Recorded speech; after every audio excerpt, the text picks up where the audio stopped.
Hello, good people of YouTube. Mountbatten here, and today we're going to talk about how bias is Russian bias. So what I've done with this video is that we are going to look at two Soviet ships, that have, of course, been called Russian bias quite recently, and I am also guilty of this as well. And one I'm going to argue is pretty biased, but it's not super duper biased. You know, it could be fixed with, a tweak here and there. The other one, which I can assure that all of you have already guessed what it is something that I say needs a couple of major changes in order to bring it down back to reality and back to within what I and a lot of you guys would call acceptable terms. So we're going to go ahead and get started with the first ship. So the first ship is the Tier 10 Soviet battleship, the Kremlin.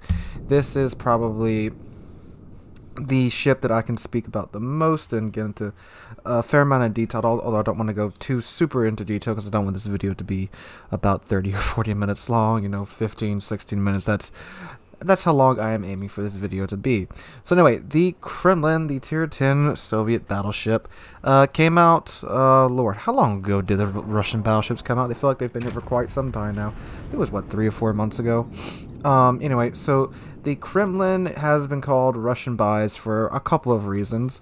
The first one is its guns. Its guns are very, very good. But there's a caveat to that. They are very good from about 15 kilometers in.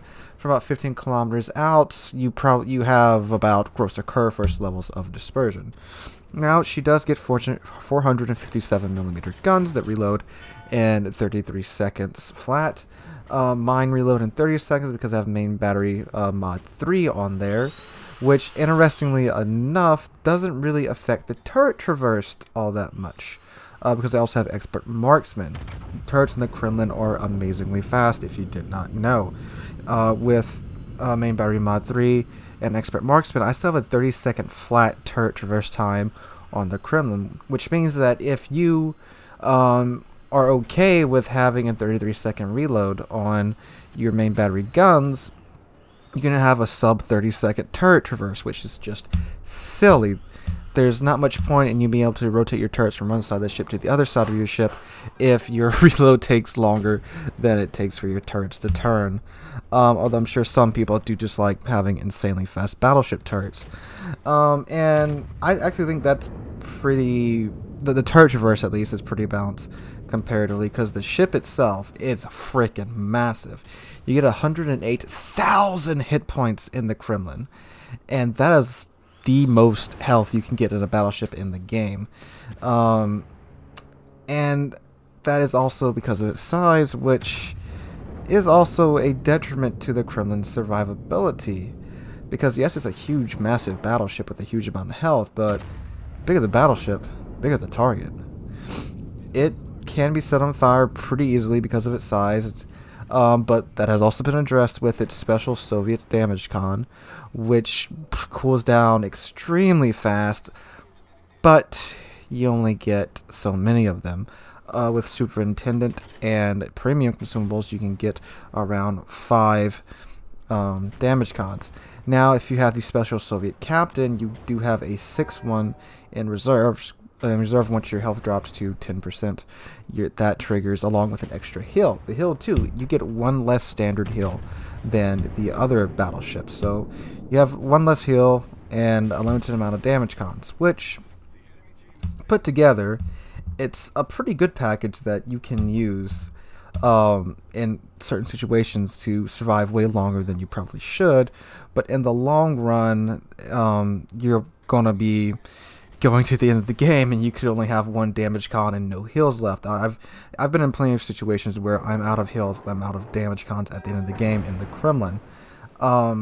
So that is relatively balanced. Now some other people will say the armor is a Russian bias.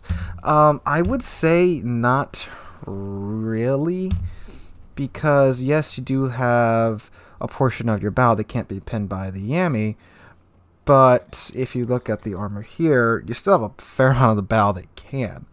All the Yami has to do is aim a little bit higher and they can still pin your bow. Yes, they have a lower chance of hitting your citadel because of that, but they still have a decent chance of hitting it. And the citadel for the Kremlin is an external citadel. It is exposed to the sides and is above the waterline, meaning that if you stay angled, you can tank relatively well. But the second someone gets to your sides, it's game over. Doesn't matter, Monty, Alsace, Crossicur first, when they get to your sides, they have, your citadels right there. All they have to do is aim at it. It's not super high, but it's still easy to sit at once you get it's easy to sit once you get at the sides. So there's that. And it's not hard to outmaneuver a Kremlin either. Like I mentioned, the thing handles like a small continent. I would say it handles slightly worse than Kurfürst, actually, because it is slower. It has a top speed of 28 knots. So there's that. It's not very mobile, but if it gets into a good position, it can be a good thorn in the side of the enemy team. Now, of course, also to push the ship to its maximum potential, you have to get relatively close. So there is that high risk, high reward factor going there in the Kremlin. And is it a bit too much? I would say probably so. The turret traverse is a bit much, and the guns, of course, it's Soviet AP, so you get very, very, very good pins on other battleships. But against, cruisers, you're kind of useless because you will just overpin the crap out of them if they're angled. Well, actually, if they're not angled, you'll overpin the crap out of them. If you're angled, then, well, you probably do a fair amount of damage there. But again, it comes with the caveat that you have to get really close for the guns to really, really, really, really be good. So there is that. And like I said, it's not that maneuverable, and you can get around it pretty easily. You won't outrun its turrets, that's for sure. But you can easily sneak up on it from the other side and come there to just do what you need to do and easily delete the thing and get out of there. Oh, and the torpedo protection, it does have really good torpedo protection at 46% damage reduction, but of course that's only on the torpedo protection, the parts covered by the torpedo bulges. So the most of the places where you're going to eat torpedoes, the bow and the stern, doesn't really matter. So is it strong? Yes, it is strong. Is it crazy overpowered? Not really, because a lot of people say, well, what's the point of playing the Kurfürst anymore when this thing came out? The Kurfürst can kick this thing's ass at close range. It can. This thing has almost no secondaries to speak of. The Kurfürst Citadel is way better protected than this thing. And I have countless clips of me on stream and recorded of just, dunking on this thing in Kurfürst. It's not crazy overpowered. A bit strong? Yes, of course. Crazy overpowered? No.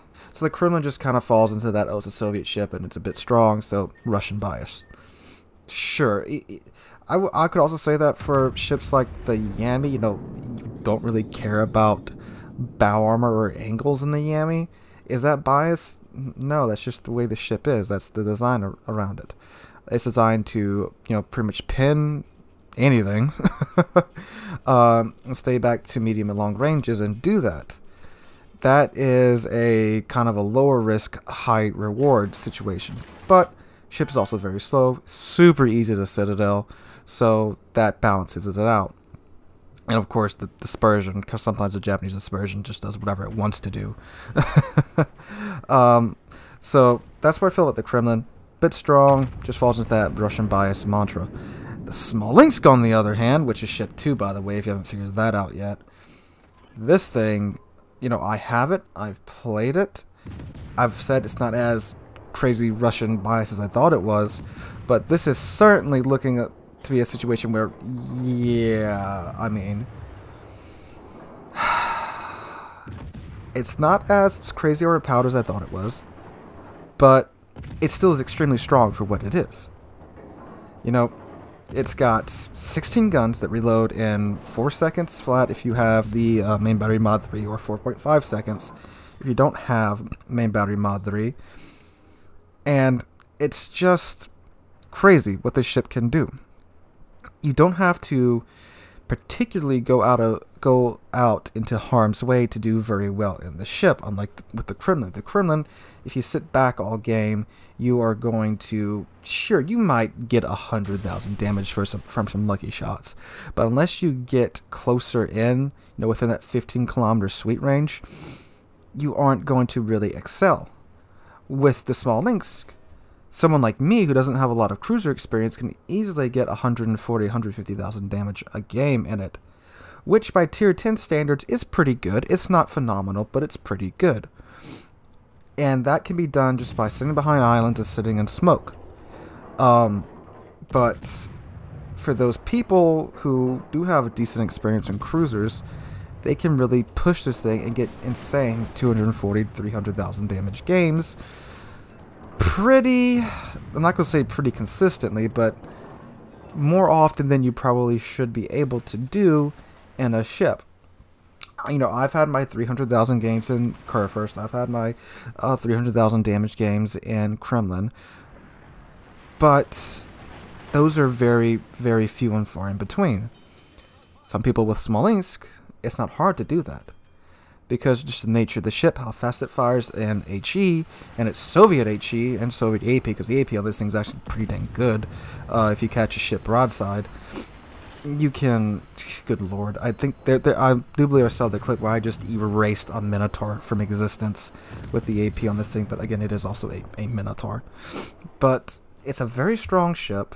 There's not a whole lot of downsides to it. It does handle like a wet brick.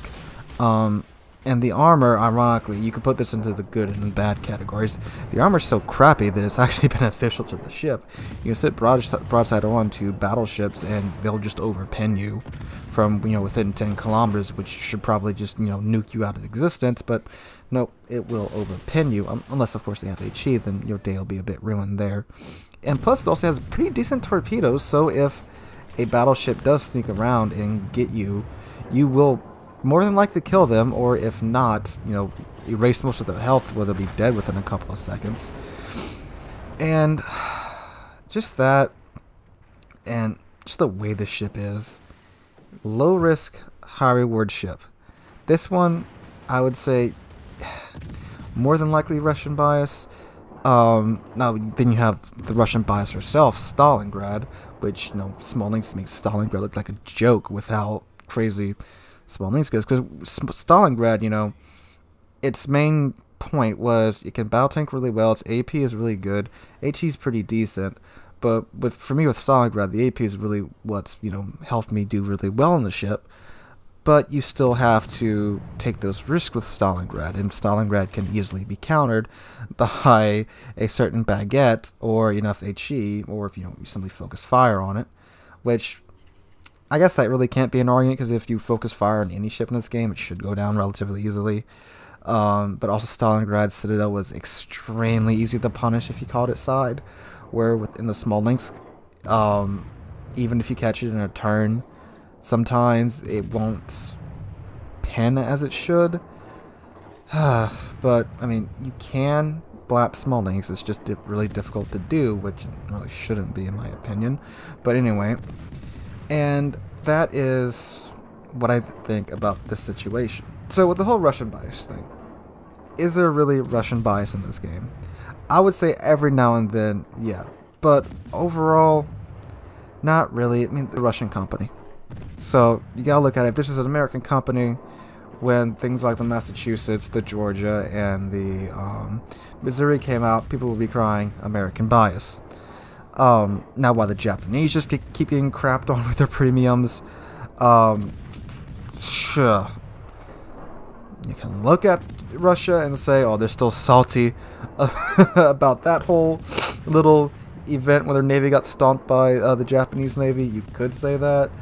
But, I mean, good lord. They really have had some terrible premiums. They've had, like, what, 2 good ones? The Musashi and oh lord, what is it? How can I forget that ship's name? Oh my god, it's a really good ship. I really like it. The tier 6 premium Japanese battleship. I can't think of its name right now, but that one's actually pretty good.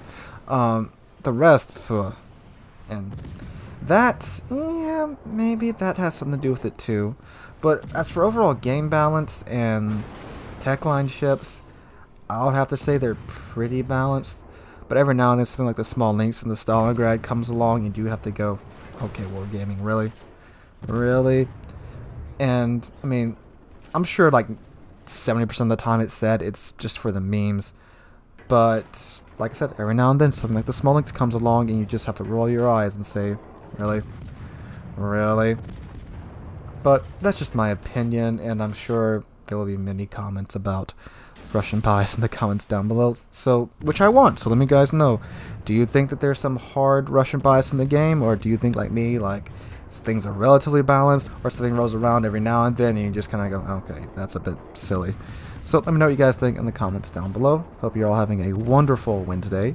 I'll see all of you guys in the next one.